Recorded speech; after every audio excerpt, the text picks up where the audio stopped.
Hello, this is Kurogami, and this is my first video. And the point of this video is to show you how to use the G Pen. Now, granted, I'm still a noob myself at this, so I'm just going to give you some beginner tips, and I feel like there's not a whole lot of this on YouTube. I mean, there is, but, you know, I'm going to start off by showing you all of my materials. So, of course, I'm currently in Japan, so some of the stuff is very easy to get. But, yeah, I don't remember all the names and shit, but yeah. This is quite nice, and nice nib. It's a generic kind, and it's called Sumo Ink 60. Yes, and this is really nice because it leaves really nice black lines.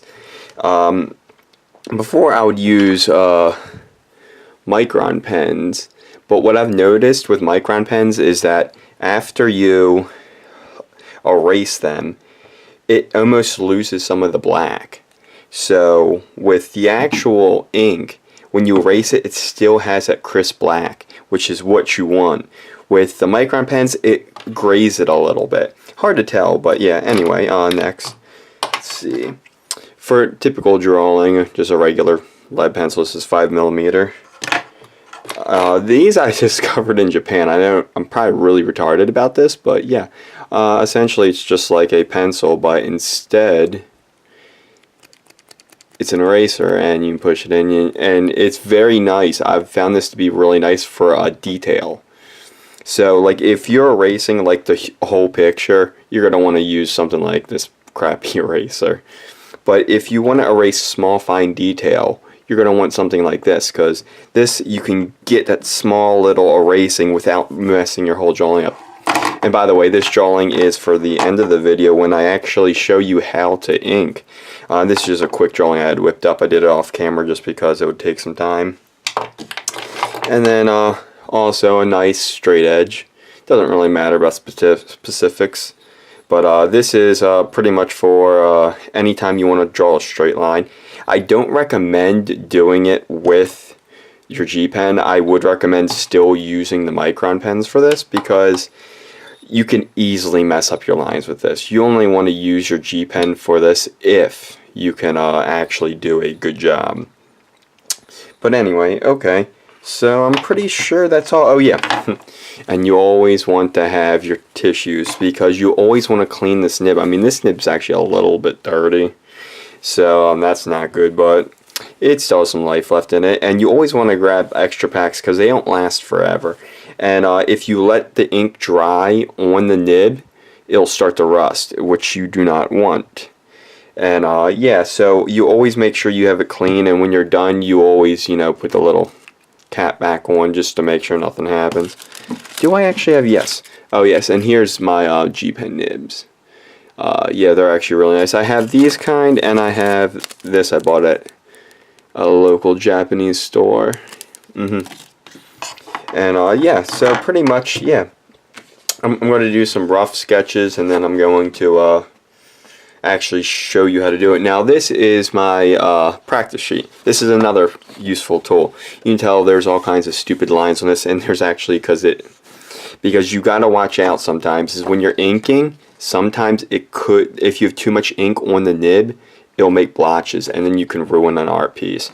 And there's sometimes ways of getting around that. I'll show you an example, but yeah, you always want to have this scrap paper, so when you dip it in the ink, before you even touch your paper, you fiddle with it just a little bit, just to see how it is, and once you feel like, okay, that's good, then you start working on a picture.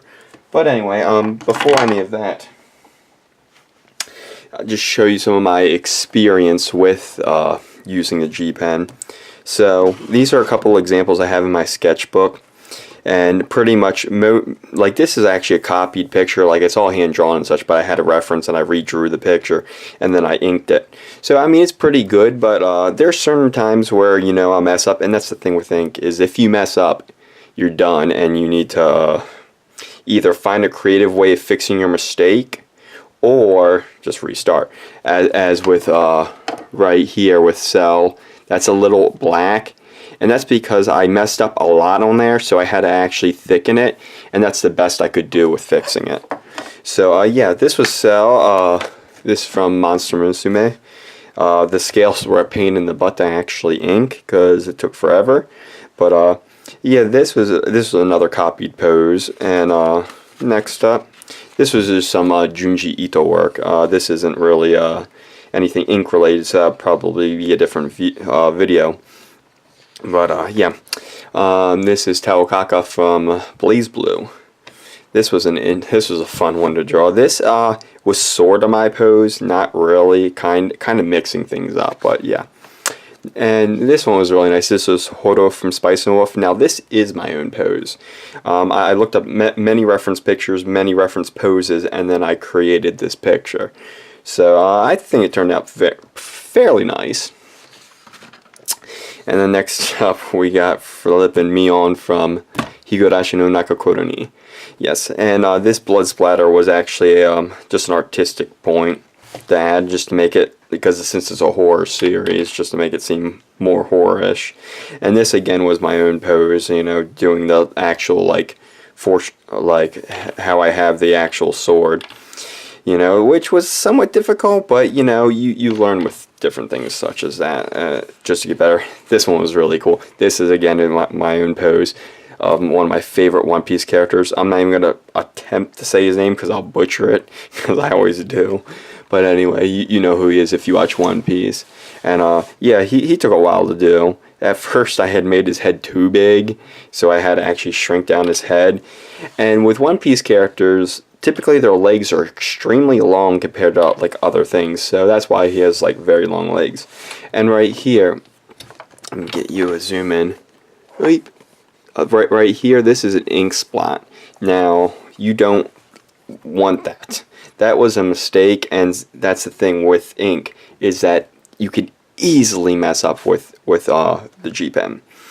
And I don't necessarily recommend using it for your sketchbook like I'm doing. This is very risky, because on the other sides, some of the ink will actually smear and get on the other page. Now that's not an issue, but on your actual picture, let me see if I can find a good example out of any of these that like it really got smeared. Okay, yeah, just like right here. I don't know how much you can even see this, but like there's a smudge right here, and a lot of it's you know, it's because even though the ink's dry, when you close the book, it's essentially sandwiching the ink. And even though the ink's dry on the outside, there might still be some ink underneath that's still wet, and when they're like that, it'll tend to smear a little bit, and that's something that you do not want. But anyway, yeah,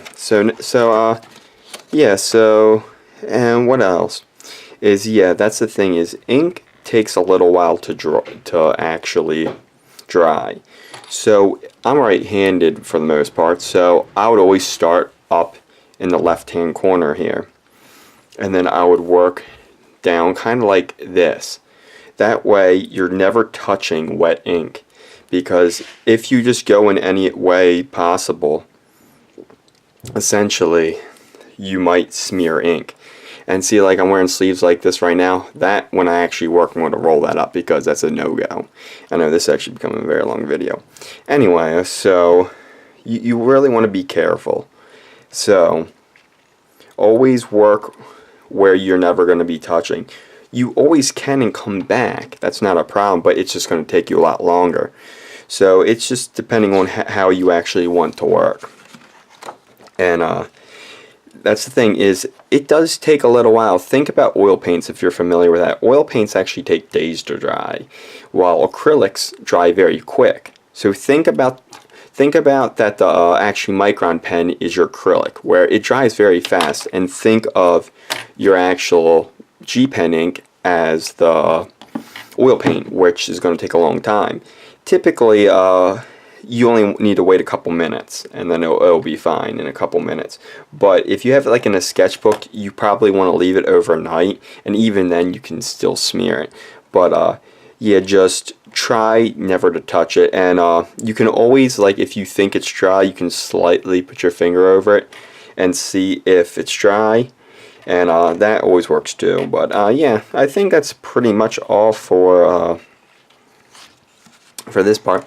Actually, because this is now 10 minutes, I'm going to actually put this into a two-part video. So part one was essentially me showing you the tools and showing you some of my experience of using the G Pen. And I'm still a noob, but I am getting better. So in the second part, I will essentially show you how to actually use it, and I'll use it on an example. This has been Kodo Kami, and I'm signing off.